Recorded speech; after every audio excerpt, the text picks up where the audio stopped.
యానం ప్రజలందరికీ నమస్కారం.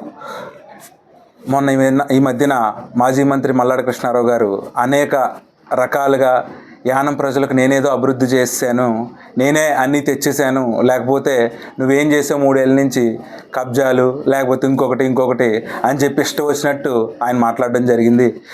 ఆయనకి చెప్పేది ఒకటే ఏంటి అంటే, దేనికైనా కూడా నేను మీ గవర్నమెంట్, మీ సీఎం గారు మీ చేతిలో ఉండడం జరిగింది. దేనికైనా కూడా నువ్వు అన్న మాటలు వాస్తవం అనుకుంటే దేనికైనా కూడా రెడీ. నీ వల్ల అభివృద్ధి జరగట్లేదని గత 3 సంవత్సరాలు 4 సంవత్సరాలుగా కూడా అసెంబ్లీలో కానీ లేకపోతే యానంలో ఆమరణ నిరాహార దీక్ష చేసి కూడా ప్రజలకి తెలియజేయడం జరిగింది. నువ్వు యానానికి పెట్టిన శాపం అది మా పాపం అని కూడా నేను చెప్పడం జరుగుతుంది. మీరు ప్రజలందరూ కూడా దాన్ని ఎప్పటికప్పుడు గమనిస్తూనే ఉన్నారు. మనం ఏంటి అంటే ప్రతి దాంట్లో కూడా కమిషన్ అలవాటు పడి ప్రతి ఒక్కరికి కూడా తెలిసిన విషయం ఏంటి అంటే, ఇంట్లో పులసకూర అనుకుంటే పులసలో సెన్న అది అన్నట్టు ఆ కమిషన్ బేస్డ్ మైండ్ సెట్కి అలవాటు పడిపోయి యానం ప్రజలందరికీ కూడా నేనేదో తెచ్చేసాను, ఏదో చేసేసాను. ఈరోజు ఆఖరికి రేజెన్సీ సంస్థను కూడా నేనేదో అడ్డుకుంటున్నట్టు నువ్వు మాట్లాడుతున్నావు.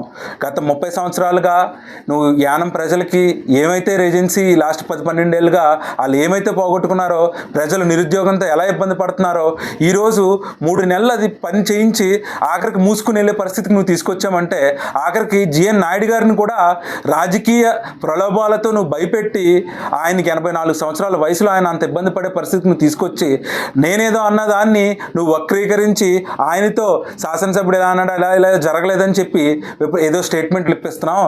నువ్వు అంత ఈరోజు ఇతను మాట్లాడేదంటే, ఆల్రెడీ అక్కడ రేజెన్సీ 25 సంవత్సరాల నుంచి ఒకే చోట ఉంది. ఇన్ని సంవత్సరాల నుంచి ఆయన మళ్ళీ అక్కడే దాన్ని పునర్ప్రారంభించే పరిస్థితికి వచ్చింది. 3 నెలలు వర్క్ జరిగింది.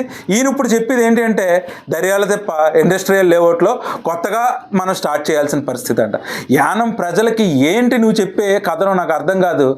నేను మంచి చేయాలి అని అనుకునే విధానంలో యువతకి ఏదో ఒక కంపెనీ ఇక్కడ రావాలి, ఉన్న కంపెనీ తిరిగి పునర్ప్రారంభించాలని ఆయన కాలవేళ పడి బతిమలాడే పరిస్థితి వస్తే దాన్ని మూసుకుపోవాలి, లేకపోతే ఎక్కడో పెట్టాలి, లేకపోతే సీఎం నా జోబులో మనిషి అని చెప్పి ఇష్టం వచ్చినట్టు అవాక్కులు చవాక్కులు పేలితే మాత్రం తగ్గేది అసలు మినిమం ఉండదు.